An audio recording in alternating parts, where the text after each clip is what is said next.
Chapter 20, A Courageous Prayer of Blessing. Have you ever played that children's game, If You Had Three Wishes?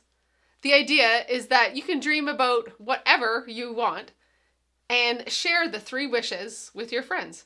I remember a time when I was playing this childhood game with some friends, and I listed off two wishes. But then, as I thought about my third wish, I had this bright idea, and I actually said, I wish on my third wish that all my wishes would come true. Don't you wish that life were like that? How awesome would it be if you could just ask God for things and He would grant you all our wishes? What would you ask for? I remember being out with a friend shopping one day when she randomly asked me, Vian, if God were standing right in front of you right now and He asked you if you wanted to be healed, what would you say? My jaw hit the ground, and actually with tears in my eyes, I said, I would ask Him if that's what He wanted for me. What would it look like for God to show up and ask you what you wanted? What if all the prayers that you have been praying came true? What would your life be like? Would you be driving a better car, have a better job, or finally have ... You fill in the blank. Would the world around you be better, or just your world? I can assure you my wishes and even my prayers over the years were mostly about my life being better. Certainly there's nothing wrong with asking God for a better job, a bigger house, or in my case, a healing. He may very well bless me. He may very well bless us in these different ways. But what would it mean on an even bigger, higher level for God to bless us? That has been something I've actually really been challenged with in my own life. I know God is not a genie in a bottle that we can simply approach and get whatever we want. No. However, when my friend asked me that question, there was another issue actually at play. This had been a long-standing issue for me. You see, my answer to my friend reflected that I was terrified to ask for the wrong thing. You know, for a long time I desired things that took me away from God. And it was compounded by feeling I had not received that big, long-awaited answer of my healing. So from where I was sitting, literally sitting in my chair, trying not to ask too much from God was actually better than asking and getting let down. Wouldn't you agree? You see, that would only result in me not trusting Him at all. It's not wrong to desire nice things. No, it's simply more about what I covered in my What Are You Seeking chapter. Did I want God to bless me? Absolutely. But you see, I've gotten sidetracked so many times with the things I thought were best for me that I didn't want to get sidetracked again. No, I wanted to ensure that I had God's best, not mine. Back in 2019, I was invited to speak at a Women of Vision conference in Montreal. The topic was No Limits, with 1 Chronicles 4 and 10 as my main focus. It's a short scripture, but holds a courageous prayer by a man named Jabez. His request was this: Oh, that you would bless me, expand my territories, be with me in all I do, and keep me safe. And God granted him his request. Why do we consider Jabez's words as a courageous prayer when he asked God to bless him? Maybe we actually see that as a selfish prayer, not a courageous one. If all we are asking for is a bigger car or a better house, maybe you're right, because before I understood what true blessing meant, I felt that way as well. You see, so here I was developing a full weekend around this concept of God blessing us from this little prayer. I went and I dusted off the cover of my Prayer of Jabez book and started digging in. And when I started looking into what blessing means, it literally opened my eyes. I realized that I had actually prayed this prayer long before I understood it. That bold prayer I prayed my first year in Bible college, do you remember? It seems to pop up again and again. I had said, God, I'll go through anything as long as I know you are with me.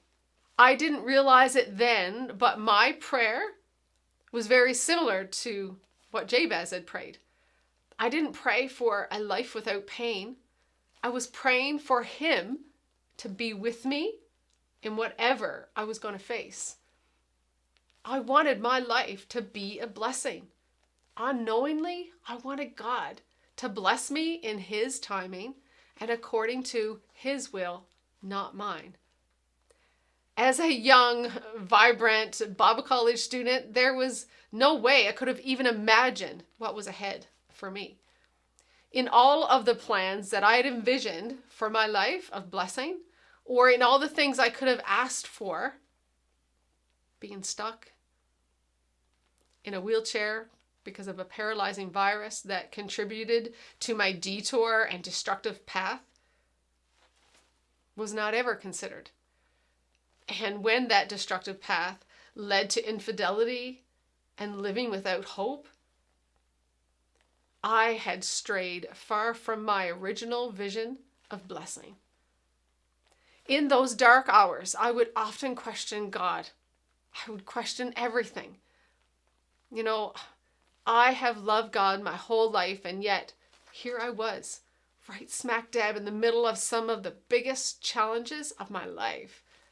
This is not fair. I didn't understand why this was happening to me. Many times I had reflected on that college prayer, and I thought, maybe all God heard was this. Oh God, curse me, limit me in all I do, lead me right through danger, and allow me to suffer physical and emotional and spiritual brokenness. And oh, by the way, I don't need your protection. If you are wondering how I could make such a faulty assumption, I simply was looking in a rearview mirror at the last several chapters of my life. But my mistake was looking through those faulty lenses. I don't want you to think that God causes us pain and suffering. No, not at all. But I want to acknowledge that he did allow this pain and suffering. And if I'm being completely honest, I can tell you now with 100% surety that I am actually thankful for my pain journey. You see, my pain journey has indeed been a blessing that has enabled me to live a life of overflow with the ability to be a blessing to others in ways I never thought possible. I keep being drawn back to what my sister had said to me before I spoke one time. Actually, it was the first time I was about to speak after infidelity and all those things. She said to me, she said, Vian, no one wants to listen to someone who's not been through some, a colorful word.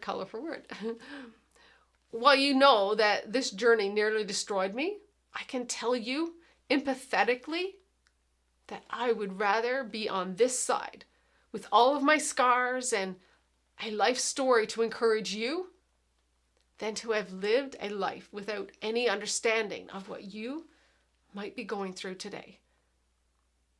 You might not be on the other side yet, and that's okay. It took me forever. And so be patient with yourself as you keep moving through your pain. But I can say with confidence the words of James 1:2-4.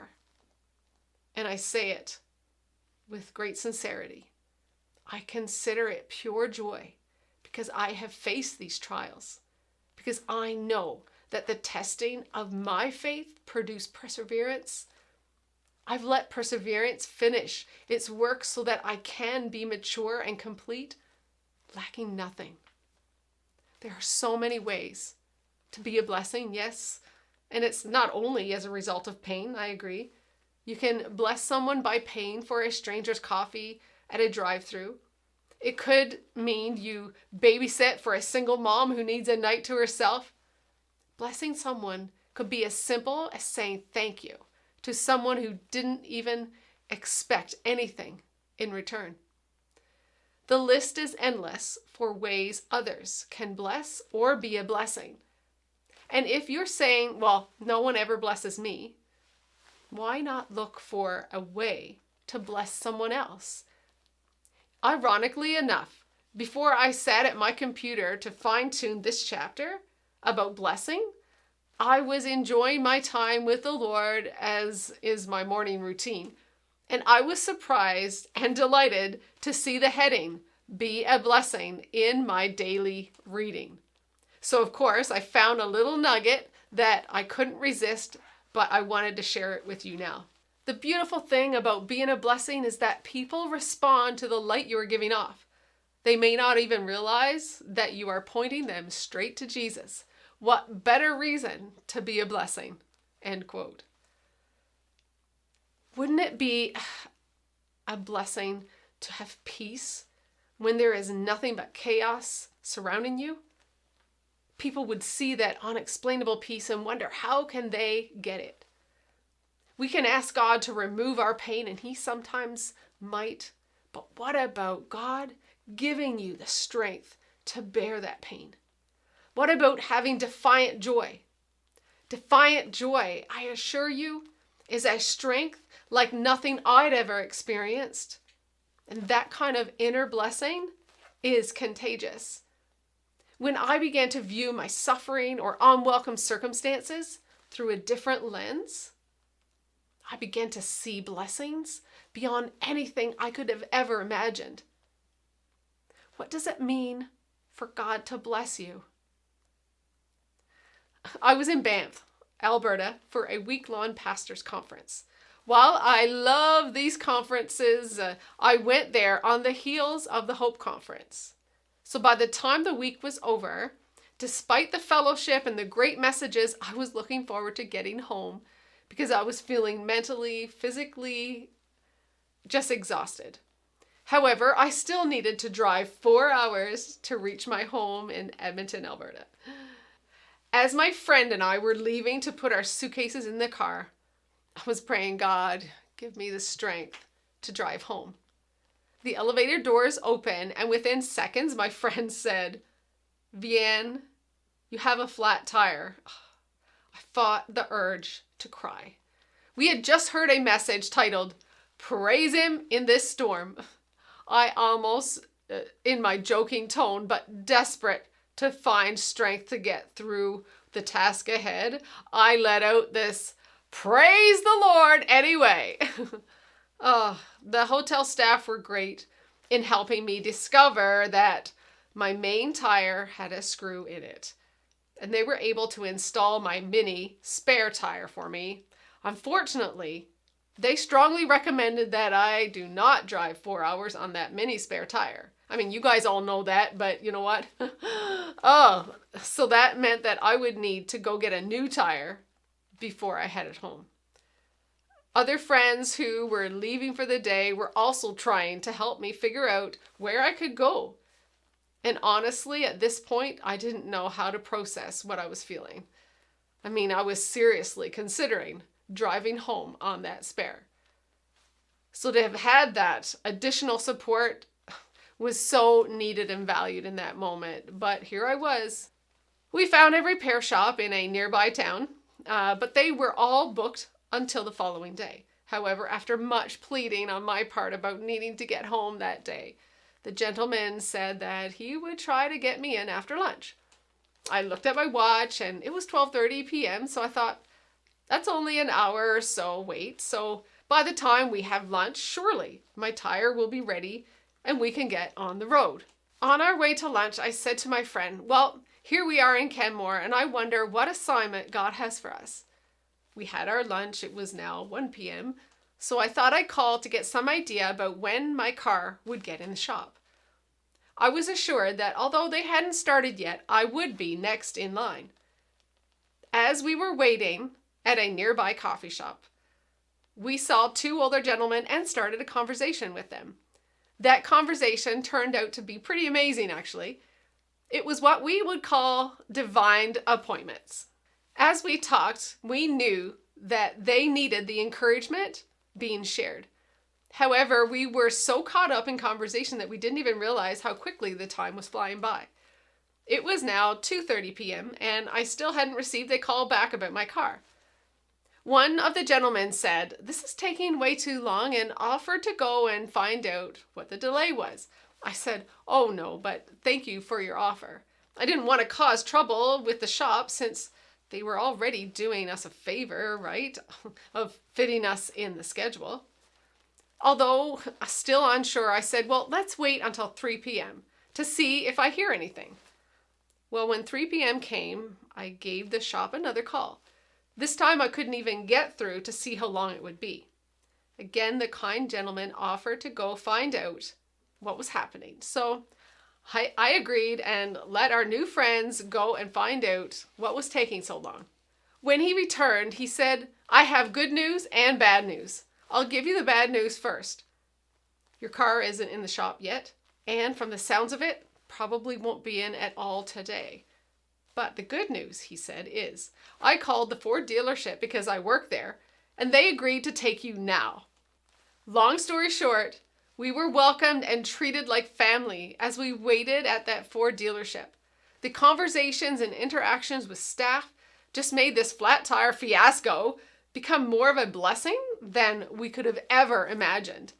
We got to meet all the staff at Cam Clark Ford in Canmore, and even our new friend's teenage daughter.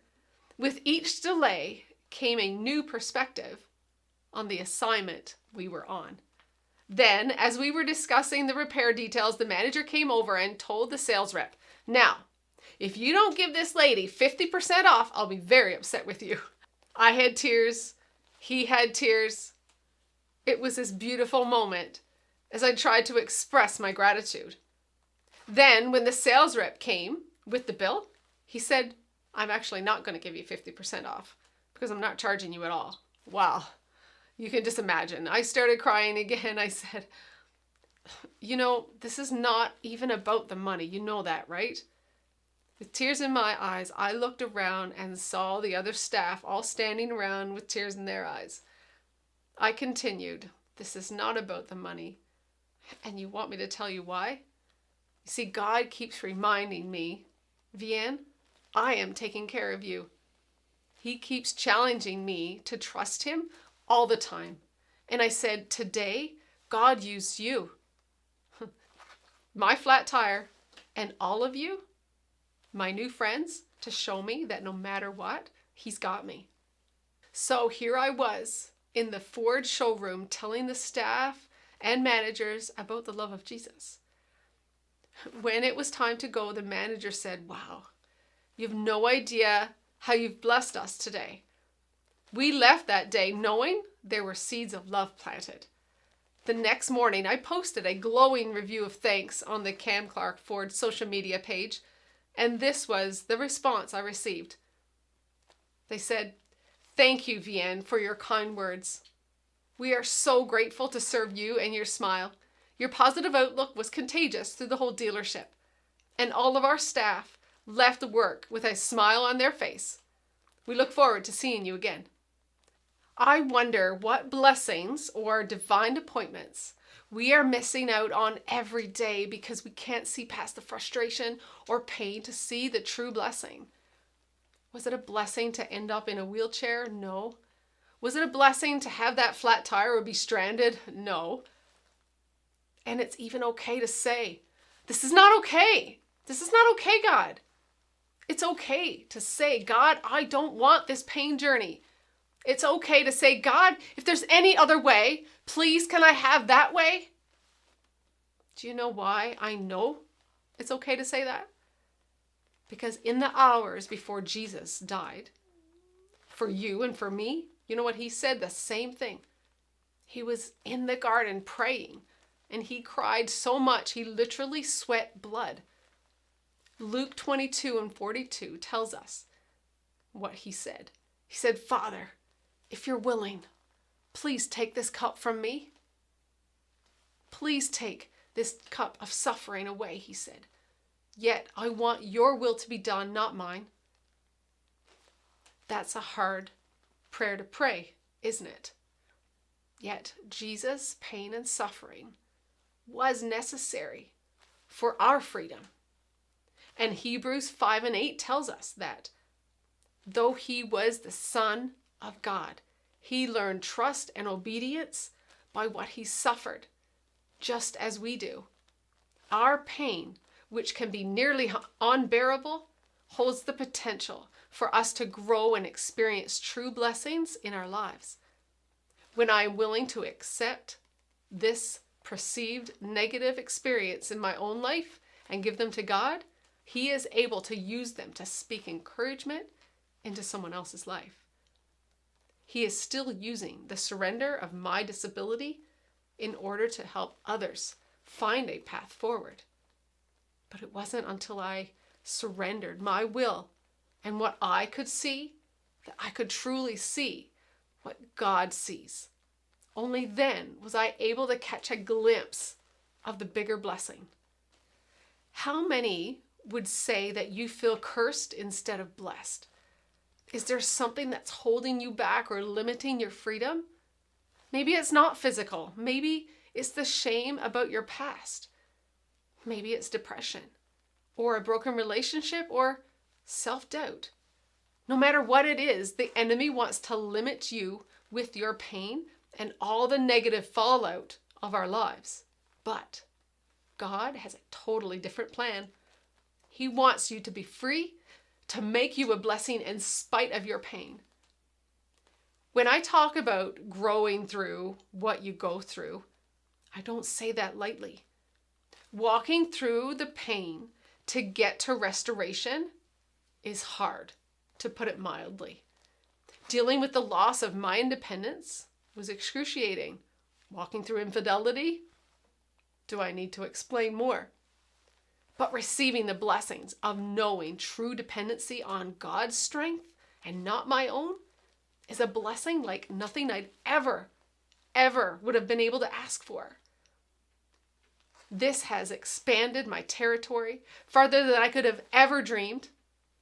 My life is not void of pain, I assure you, but I have learned to trust God in my pain, and as a result, I have unexplainable peace, defiant joy, with more opportunities to encourage others with my contagious courage than I ever thought possible. When things don't go as we planned, when people don't treat us as we think we should be treated, or when our wishes or prayers aren't answered as we hoped, we need to have courage daily to fight against pride, anger, and our need for control. While God doesn't cause these situations, no, you can be sure that once you surrender these situations to Him, He will use them to build up your faith and your character. Or He may even use it to encourage someone else or build up their faith and character.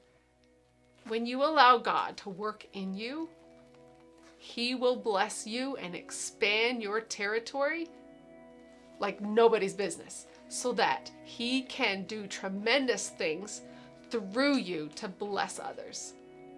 And if you have the opportunity for your life to exemplify those kind of blessings, wouldn't you want to ask for that? I want to thank you for joining me today in this adventure of discovering the blessings of praying a courageous prayer. And before we move on, allow me to leave you with a few words of encouragement as well as a prayer as you maybe sit and reflect on what it means to pray a courageous prayer. First of all, anything that we can pray, God, you can assure, will always do way more than we could ever ask or think if we let Him. And now my prayer of blessing over you today is taken from Colossians 1:9, and it's this: I ask God to give you complete knowledge of His will and to give you spiritual wisdom and understanding, then the way you live will always honor and please the Lord. I pray that your lives will produce every kind of good fruit. I also pray that you grow as you learn to know God better and more intimately. I also pray that you will be strengthened with all His glorious power so that you will have endurance and patience. Can I repeat that? I pray that God will give you the endurance and patience that you need, that you will be filled to the overflowing with His joy. And lastly, are you ready to move forward and receive God's intended blessings for your life?